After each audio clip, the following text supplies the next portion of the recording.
Good morning, everyone. Thanks for tuning in. We will be getting started right here in just 1 to 2 minutes. Just hang tight.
All right, we're all set. Good morning, everyone. Thank you so much for tuning in to our webinar this morning. Don't call it a skills shortage. We're going to get started here with just a couple tips and logistics before I hand it over to our speakers. I'm Paige from the Talent Sonar team. Just want to let you guys know you can tweet us at Talent Sonar if you have any tech support or streaming issues. And we would love to hear your questions. Please ask them. You can tweet your questions via the hashtag #HireBetter, and you can also direct message us right to our handle at Talent Sonar. And I wanted to let you all know that a link with the recording will be emailed to you after this. And now to introduce our speakers, Elizabeth, Laura, and Michelle. Elizabeth Ames is SVP of Programs, Marketing, and Alliances at anitab.org, the institute envisioning a future where the people who imagine and build technology mirror the people and societies for whom they build it. Prior to Elizabeth's role at anitab.org, she held management positions in marketing and strategy at Apple, Verifone, NetCentives, Bontu, Certive, Plastic Logic, and Rethink Partners, where she was founder and CEO. Michelle Reidy, lead a first-year experience team at ThoughtWorks, started her career in consulting focused on helping organizations drive process and organizational efficiencies. And it was here that she found her passions fell mostly in the people development aspects of the job. At ThoughtWorks, her focus is on new hires, both one-on-one as well as strategic program design, giving them the tools, resources, and support to successfully kick off their careers. And Dr. Laura Mather is the CEO of Talent Sonar and an expert in unconscious bias in the neuroscience behind decision-making. She has built creative software solutions for the National Security Agency, eBay, her own startup, Silvertail Systems, and now Talent Sonar.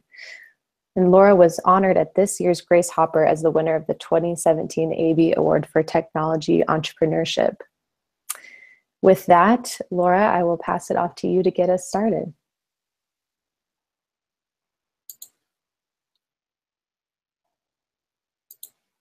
Thank you so much, Paige. I'm thrilled to be here, thrilled to have this conversation today. I think it's going to be a really fantastic conversation.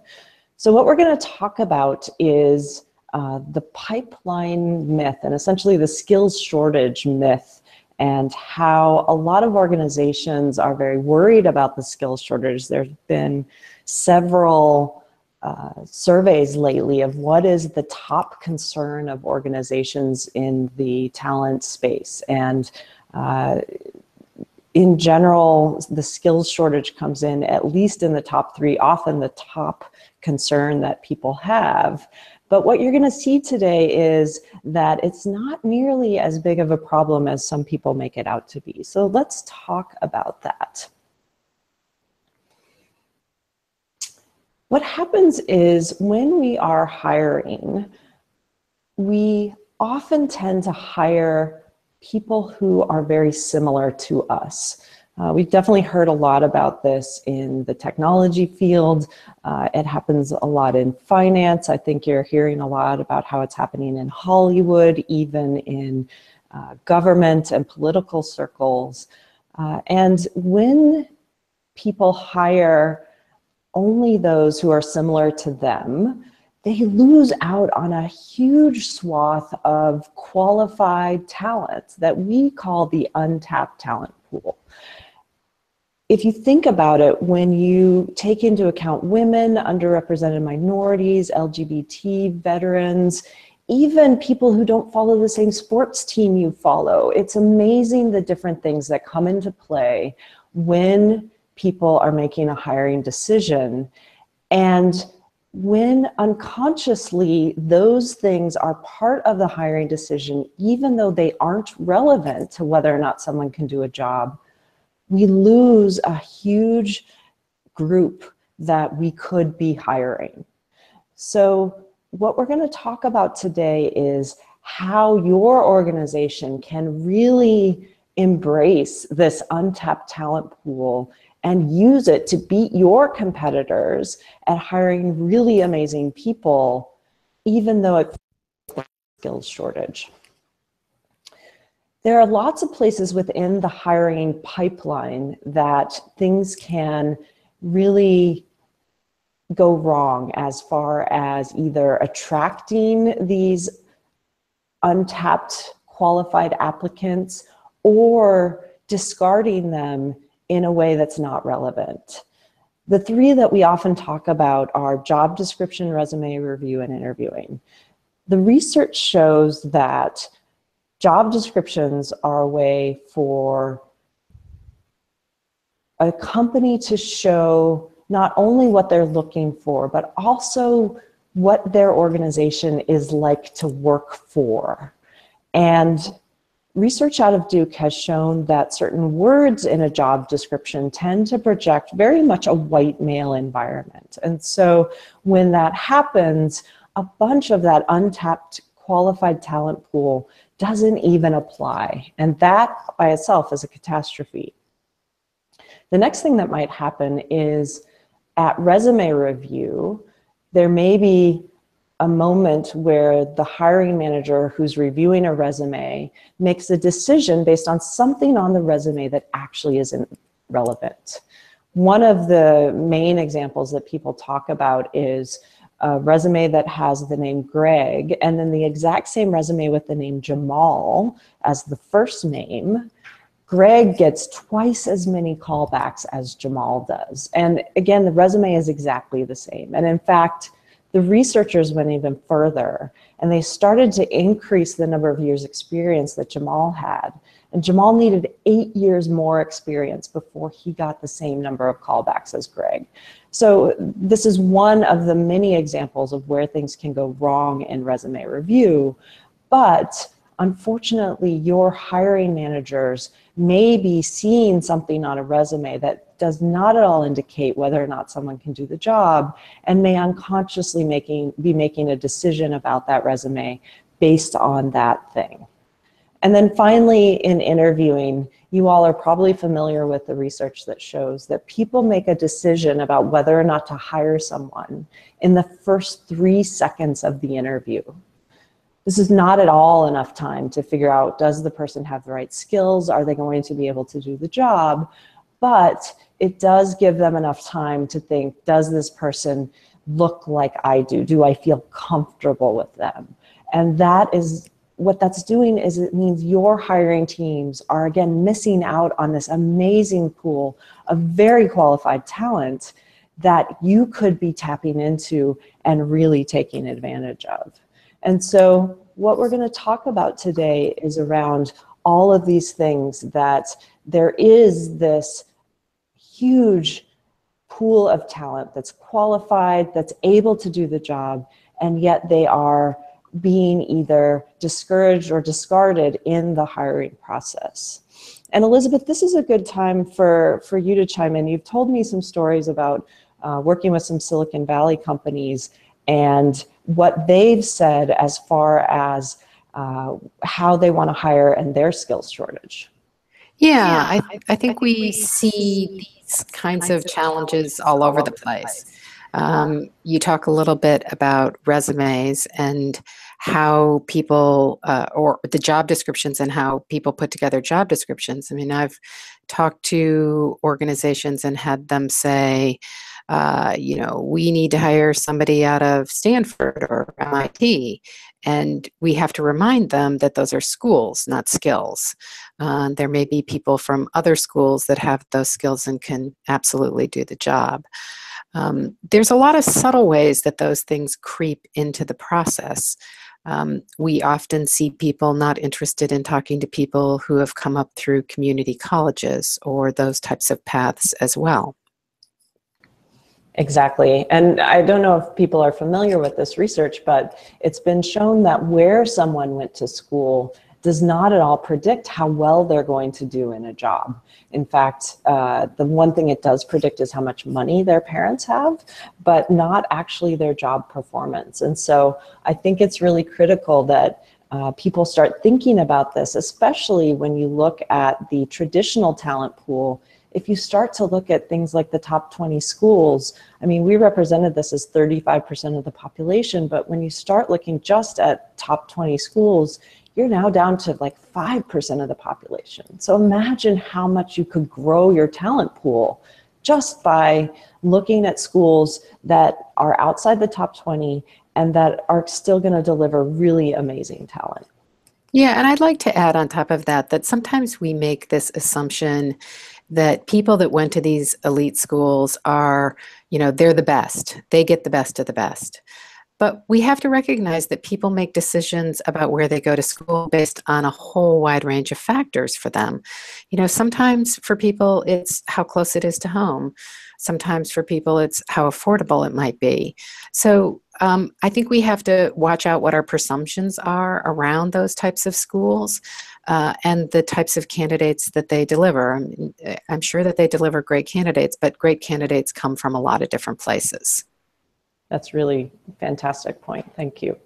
So just a reminder, if people have questions, definitely tweet out to the Hire Better hashtag, because we are going to do Q&A at the end. And if we have some time in the middle, we may do some Q&A then as well.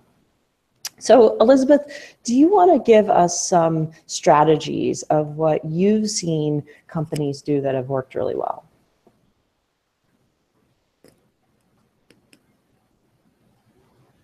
I want to start by saying that, we have the privilege of working with a wide variety of companies that are doing a lot of different things to increase the participation of women of all backgrounds and underrepresented minorities in their technical workforces through our Top Companies program. And so through that program, we get to see things that seem to be working and things that don't seem to be working. I would say that one of the big things that we see is that a lot of organizations want to cling to what they have done in the past. So we get a lot of like, I really, really want to increase the diversity of my technical workforce, but I really only want to hire from these schools, whatever set of schools that is. And so we really have to encourage them to look much more broadly, right? So source from non-traditional backgrounds. Not everybody's going to get a CS degree. And actually, we've seen a lot of data recently where there are a lot of graduates from with other STEM degrees or math degrees that are in the job market and looking for positions. And those are great candidates to consider. They have analytical backgrounds. They've probably had at least some CS exposure, and many of those people can be, with a small amount of training, step into CS type positions and technical positions. Yeah, actually, one example I have, my last company, our first engineering team only had one computer science degree out of 7 people, and that was the manager. Everyone else who were the actual programmers didn't. They were physics and linguists, and some didn't graduate college, and that team rocked. So we see this really clearly in the work that I do. Yeah, and I think that we often have this point of view, which is everybody has to have a degree. We see plenty of people coming into the job market that don't necessarily have any degree at all, but have the skill set to do what needs to get done. And Laura, I know you've had a little bit of experience on this front as well, people stepping in without degrees. Yeah, that's been one of the most interesting parts of my career, is I've found that the folks that are actually some of the most talented programmers that I've ever worked with didn't graduate college. They actually got so bored with college that they just went right to work and figured they could make money after, a year of college. And that's been a fantastic experience for me. And I know lots of other people have experienced the same thing. Yeah. And I think that we're also seeing a lot of programs come up now, these boot camps or other alternate programs. I've seen a number of candidates recently who have come through those types of programs. Recently ran into a young woman who was trained as a lawyer, African-American woman trained as a lawyer, lived on the East Coast, moved to the West Coast, got exposed to tech, quit her job as a lawyer and went to a boot camp and is now a programmer. And there's a lot of people that fall into these categories. I would also say, looking at state schools and community colleges, these are really the paths where you're going to see a lot of people coming up who are coming, maybe they're the first in their family to go to college. A lot of underrepresented minority candidates come up through these channels, mostly because they're economical. They enable them to perhaps stay closer to home. And they're a little bit more, first of all, they just handle way more candidates. So those are really good sources to take a look at and go, recruit out of. One other thing that I've seen with especially people coming out of community college who have, put themselves through school and are really committed, is that once they get hired, the research shows they're super loyal. They stick around for a really long time. They work really hard because they really value being employed and the work that they're doing. And that can be a really good attribute to have of an employee. Yeah, I love to tell this story, and I've told this to Laura before. Diane Bryant, who is a senior executive VP at Intel, she runs the whole group that handles all of their server chips, and she's just a fantastic, brilliant woman. She came up through the community college program. She grew up in the Central Valley of California, came from a family that didn't necessarily have a lot of money, and so community college was a great path for her. And actually, she started in the community college system studying to be a beautician, and ended up switching her major over to engineering, and then went from the community college system over to UC Berkeley, and has been at Intel for, I think, the bulk of her career. But there's plenty of talent there. I think we just make assumptions about that talent. And I see companies make those assumptions all the time. I think it's worth taking a look at the people that are coming through those channels. For sure. And one other thing to keep in mind is if you're going and recruiting at these sort of, let's call it non-traditional channels, it is important to be sure that your job descriptions are inclusive. What you don't want to do is spend a lot of resources going maybe to community colleges or historically Black colleges and universities and getting amazing people, but then when they read the job description, they get this sense that you don't really value people who are non-traditional, let's say. So that is really important. We'll talk about the other components and how important those are as well, but keep in mind that job descriptions are important to think about when you're doing this type of recruiting. Yeah, and I would echo that and say, the job descriptions, and even when it gets to the interview process, make sure that you have a diverse group of people doing the interviews, and pay attention to those details so that you're not losing those candidates as you go through that process.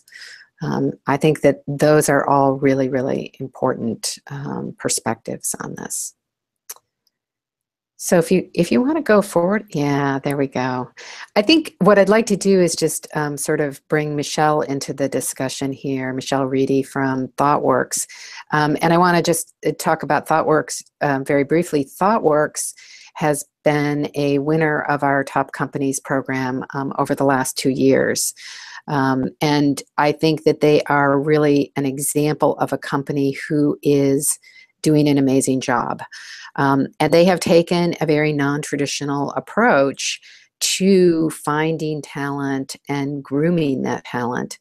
And so I'd like to invite Michelle into the conversation to talk a little bit about their first year experience program and some of the other sourcing and recruiting efforts that they do, because I think they're really great examples of what can be done. Thanks, Elizabeth.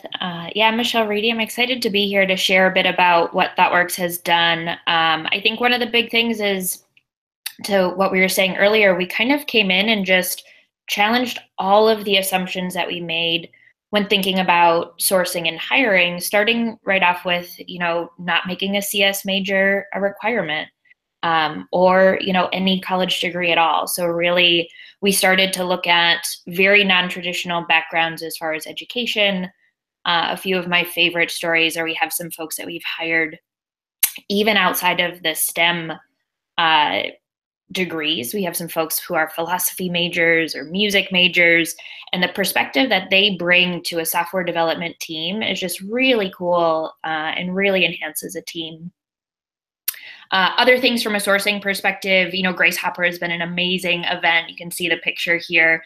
It's a huge event. We've been going for a number of years now, and it's a great event for us to get to meet candidates and talk a bit about what we do, really focusing on women in technology. Other events that we try to attend, NSBE, so the National Society of Black Engineers, as well as SHPE, the Society for Hispanic Professional Engineers, attending their conferences, really targeting that sourcing for the diversity goals we set for ourselves. And then to tie it all together, the interview piece is such an important part of it. Like Laura was saying, there's this inherent bias that we have to hire people who are like us. So we start right away with our interview panels being very diverse so we can get away from that risk. And then when we interview, it's so much about getting beyond those first impressions, getting to see, not just what core knowledge does somebody have coming into the interview, but what is their ability to learn new things as they go through the interview with us? What is that? Can we see that spark for technology, for learning, for growing? So we really look for that potential as opposed to looking for them having all of the skills that they're going to need. One of the things we like to say at ThoughtWorks is we hire for attitude, aptitude, and integrity. That's really fantastic, and I really congratulate you on what you've done, Michelle. I think you show a really amazing example of what works. So next, let's actually do a little poll, and we don't have actual polling infrastructure, but I want this to be kind of a thought experiment poll. But if you had to address one component of hiring to make the most difference on how well you hire for diverse candidates and how well you address the skills shortage, which of these would you think would be most important? Is it just inclusive job descriptions? Is it doing identity blind resume screening? Or is it structured interviews? So think to yourself which of them you believe is most important. And actually, it's a little bit of a trick question, because what we've seen and what the research shows is it's all of them that are very important. I do like to bring up this question because most people I talk to believe that if you just attract diverse candidates with inclusive job descriptions, you're golden, that everything goes well after that. But unfortunately, the research has been really clear that just by doing that, you do get a lot of great candidates to apply, but oftentimes you don't actually get them through the entire process. So let's talk a little bit about how you can make sure that not only are you attracting these great candidates, but that you're also getting them hired. So definitely creating inclusive job descriptions is important. And Talent Sonar helps you to do that by making sure that you balance what are known to be problematic terms like competitive and best of the best and strong with terms that are more inclusive like collaborative and teamwork and environment. So just by balancing those, you show that you value the traditional type of candidate, but you also value the non-traditional and untapped talent pool. And what we see by doing this is that you can increase the percent of women, Blacks, Latinos, and Latinas by about 30%.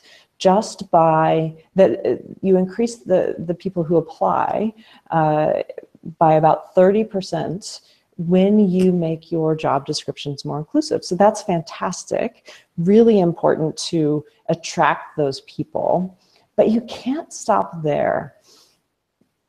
The next step is you need to implement identity blind resume review. And by doing that, you help your hiring team to not get distracted by things like a name, like Jamal versus Greg or Jennifer versus Jonathan. Talent Sonar will also remove school names. We keep the degree so you can see that they've got, you know, a master's in computer science, but you don't get to see what school they went to, because again, the research is very clear that where someone went to school does not at all predict how well they're going to do in a job. And then the last component is to do structured interviews. As both Elizabeth and Michelle said, it's a great idea to have a nice diverse interview team. Not only does that give you a diverse perspective on the candidate, but it lets the candidate know that your company has diverse people and values that. But what the interview what the research shows is that when you do interviews, if you do structured interviews where each interviewer is assigned specific questions that they're going to ask every candidate for a particular role, a bunch of great things happen. First of all, you get better outcomes where the people you hire are more likely to be able to do the job. The team, when you hire them, are going to be much more productive, and you end up with much more diverse outcomes because people are focusing on what is relevant, the skills that are important for the job, and they're not grading those candidates on how similar they are to people. And so what's really critical here is just that you need to be sure that you don't stop at attracting great candidates, because if you do, it's like you sent this beautiful invitation to someone and they show up for the party and you've got a bouncer at the door saying, "We're sorry, you can't come in," even though you've got a beautiful invitation. You've got to do the whole process if you really want to hire that diverse set. It's not enough just to attract people. And Laura, I want to jump in here and make a comment. Great. One of the things that we see companies do is, try and get the bias out of the people in their organization through training. And what we've seen over and over is that you can train people in unconscious bias, but it doesn't necessarily change their behavior. But the one thing that we know really does work is change your systems. Make sure that your systems do not perpetuate the bias and that your systems are set up to wring the bias out of different processes that you have. And so having a system in place like this can go a long way to helping you hire in a much more diverse manner. So I just wanted to point that out because I think a lot of people think if we just change our people's attitudes, that'll solve the problem. And what we've seen is that doesn't solve the problem, but the systems can. That's a really great point. And I wish it was the case that just by doing training, we could check the box and be done and life would be beautiful. But like you said, Elizabeth, the research is very clear. There's also another example that totally just shows what you were saying. So we know that Facebook has done a lot of unconscious bias training. They're one of the organizations that has done a lot of this work. And just last year, not only have they done unconscious bias training, but they had an initiative where recruiters were tasked with bringing these untapped talent pool candidates to the engineers to consider for the open roles. So the recruiters were asked to bring women, Blacks, Latinos, and Latinas, especially to be considered for these open roles. And what they found is, even though they were able to find these untapped talent candidates, the vast majority of them got rejected at either the resume or the interview time. And this is despite the fact that Facebook has been making concerted efforts to do this training, and despite the fact that they were able to find these great people, maybe not through their job descriptions, maybe it was, but it's as if they had done great job description work, attracted these great people, and yet they couldn't get in the door. And so it shows that it's not enough to do the job descriptions. It's not enough to do training. I wish it was. I wish it was that simple. But you have to address the rest of the process as well. And doing things like identity blind interviewing, identity blind resume and structured interviewing are the things that have been proven to make a difference with this. So I just want to, one last time, remind people, if you've got questions, please tweet them either directly to Talent Sonar or use the hashtag to hire better. And so why don't we transition now? And we've talked a lot about hiring, but Michelle, you've actually done a great job with what you've done on onboarding, because it isn't enough to hire these great people. You need to have programs in place to make sure that they are thriving when they arrive. So I would love to hear what you all have done on your first year onboarding experience. Yeah, absolutely. So to kind of build off your analogy earlier about the, you've given somebody this beautiful invitation, you've gotten them to the party. Now let's say we've gotten them in the door. And when we think about onboarding, this is the key piece in making sure that the experience that they have is positive, it's engaging, and they want to stay. We see now a lot of people moving from job to job pretty quickly. So we think about onboarding as a key part to really make sure people acclimate to the company, find their place, and make it a home that they want to stay at for a while. So from a historical perspective, back in 2010, we started what we call our associate consultant program that was very targeted onboarding for our entry-level hires. So it kicked off with our own ThoughtWorks University, which we host to build a lot of core skills. And then throughout their whole first 2 years, actually, they got a lot of extra coaching. They got more skills development along the way, a sense of community, general support and career development to really get them started in their careers. And this year, what we've done is really, again, challenge our own kind of assumptions and the boxes that we sometimes put ourselves to say, why limit ourselves to a great onboarding experience for just our entry-level folks? And through what we call our first year experience program, we've now expanded that onboarding support to all of our new hires who come into the company. Your experience is going to vary depending on what experience level you come in at, what your professional background may look like, but it still revolves around that core of career coaching, career development support, capability building, and kind of fostering a sense of community. So you find that place in the organization pretty quickly. And hopefully that leads to a great experience, success for them as a new joiner to our company, and success for us overall at ThoughtWorks.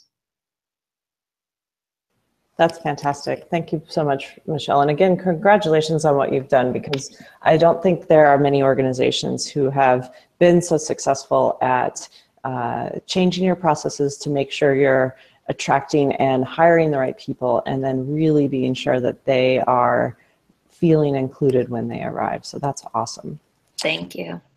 So at this point, we will start taking questions. Again, feel free to tweet to the Hire Better hashtag, but we've had some actually tweeted directly to our Talent Sonar ID. The first one is, Michelle, can you talk a little bit about what outcomes you've seen from attending Grace Hopper and sourcing from historically Black colleges and universities? Yeah, absolutely. Grace Hopper in particular has been a really great event for us. One in just kind of building our brand and making it very well known, the focus that we have on diversity and inclusivity. In 2016, I think we hit 60% of our entry-level hires were women, which is just a phenomenal number to hit. And I think Grace Hopper has been a huge part of that. I love that we meet people who are, in their freshman or sophomore year of college at Grace Hopper, and we see them year over year. And then 3 years later, they join us at ThoughtWorks. So it's been an exciting path. And I think we're seeing similar things by attending events like NSBE and SHPE, focusing on those other underserved minority groups, trying to help see our numbers as far as hiring go up from our attendance and involvement with those organizations. Fantastic. The next question, Elizabeth, you might have a thought on this, but why is it that we continue to tap from the same talent pool, even though there's these other qualified candidates out there? Do you have a sense of that? Yeah, I mean, I think that we gravitate towards things that we're comfortable with in general, and also that people have a tendency to say, well, this has worked. This is how I got here, so it must be good.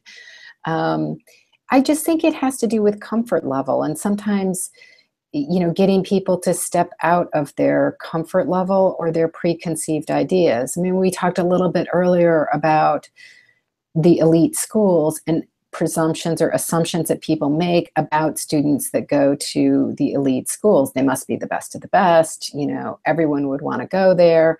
And yet there are reasons when we take a step back that people might go elsewhere, and that there is talent in other places. I think also just the data that you brought up, that, where somebody went to college really doesn't impact their ability to succeed or not. And sometimes we make those decisions in the face of data that we have in hand. I tell this story about, and this was quite a while ago, but when I worked at Apple and I reported to the VP of engineering, and our recruiters came in and said, oh, well, we're going to all of these very elite schools to recruit. And someone on the staff said, wait a minute, I just want a show of hands here. Who actually went to those schools? And I think that there were like 10 people in the room and one person raised their hand. And so even in the face of that evidence, where the top people in the organization came from other places, we were still going back to those places. So I think that it's sort of habit and comfort, and it takes some efforts to get out of that. It's funny because I was talking to a lawyer friend of mine, and he works for one of the elite venture law firms in Silicon Valley, and they had almost the same kind of meeting where they were going to focus all their recruiting dollars on, the top 5 law schools. And then they looked at it and said, okay, there's X number of graduates that are going to come out in the next year from these law schools, and they're going to be recruited by like X times 10 law firms, right? And so should we really spend all our money on this, where the likelihood we're even going to get one is pretty small? And they decided to focus their spending on law schools that were local, that they knew that had good reputations, even if they weren't in the top. And they got some great lawyers and didn't have to kind of do the dance. And they said it was really successful for them.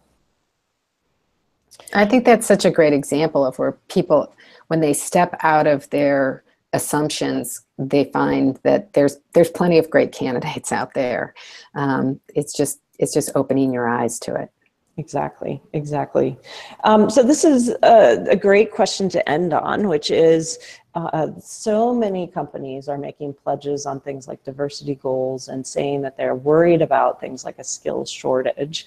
What are the best practices that people can really implement to be sure that they are going to actually hit those goals and are going to beat their competition at addressing the skills shortage. And I think maybe all three of us have some thoughts on that. I don't know, Elizabeth or Michelle, if one of you want to go first. I'd be happy to jump in. I mean, we really believe that there are a handful of really key things that organizations need to do. One is they need to have a commitment from the top, and that commitment needs to percolate down through the organization. And the best way to do that is by understanding what your numbers are and creating goals around those. And we often see that the companies that make the most progress are the ones that make those goals a part of people's bonusing programs. So it gets people's attention and people start to work harder to find those candidates. As I said earlier, we also find that people that focus on their systems, we've talked today about hiring and recruiting systems, but I would say that it is equally important to think about retention and advancement, and in particular your promotional systems, and try and create systems that wring the bias out of them. So those are really the big things that we see work. Yeah, one interesting shift I've seen lately that I think might surprise some people is, 2 years ago when I would talk to companies about wanting to meet their diversity goals, the person within the company that was in charge of that was the chief diversity officer. And that makes a lot of sense, right? That is sort of their purview. But the problem was they didn't have any control basically over who got hired. And the only way to really shift your diversity numbers is to change who you hire. And so what we've seen lately is instead of just the chief diversity officer being tasked with changing the diversity of the employees in the organization, it's also becoming the assignment of the head of talent acquisition, the head of the group in the organization that does the hiring. And they have been tasked with changing these diversity numbers because, as Elizabeth pointed out, and as all the research shows, the only way you can really get people to start to look at this untapped talent pool, to go get past their unconscious biases, is to change the processes that happen during hiring.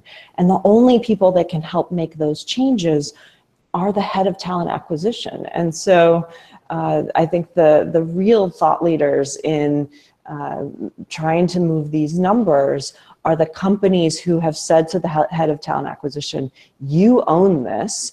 The chief diversity officer will obviously help you, but you own this.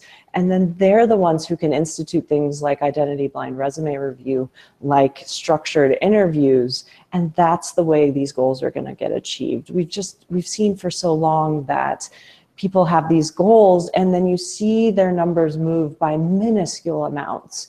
And companies now are saying that's not acceptable. And they're realizing the best way to do that is to both change the processes and then make it the head of talent acquisition, the one that's accountable to that. Yeah, and I just want to give a little plug for ThoughtWorks here because, I think it's also really the line managers themselves and the executive level, the chief technology officer, et cetera. And I think that that's one of the things that ThoughtWorks has done really, really well, is that up and down the organization, this is visible, it's important to them, they keep close track of the numbers, and they pay attention to that detail. So Michelle, I don't know if you want to make a comment about that. Yeah, thanks, Elizabeth. And I think that is a huge thing that helps us, is not only shifting the ownership of, who's responsible for hitting those numbers, but it's so much bigger. It's the whole culture of ThoughtWorks really appreciating the value of diversity, so that, even when it comes to employee referrals, they know and they appreciate that they shouldn't just be referring people who are like them from a more traditional background, but that helps increase that diversity. So all the way from our highest levels of leadership down to everybody on the ground, I think we all place a lot of value on diversity, and that helps us to achieve these goals that we've set for ourselves. Awesome. So to summarize, be sure that everyone is accountable, especially people in talent acquisition. If it's trying to change your diversity numbers, put processes in place like identity blind resume review, structured interviews that are really going to move the numbers. So I appreciate Elizabeth and Michelle, both of you taking the time. For those of you on the phone, Talent Sonar actually has an offer for you. If some of these things are interesting, like identity blind resume review or interviewing, anyone who contacts us and signs up for a pilot or to deploy a system before January 31st next year, as part of our partnership with AnitaB.org, excuse me, we are offering 15% off. So just mention this webinar, and we'd love to partner with you all to make this happen, because we really believe what AnitaB.org is doing is fantastic, and we want to help their folks be as successful as possible. So thank you to everyone, Michelle and Elizabeth, especially to you. We have recorded this. All the participants will receive the recording, and we hope that this was informative, and we'll look forward to talking to everyone in the future. Enjoy the rest of your day.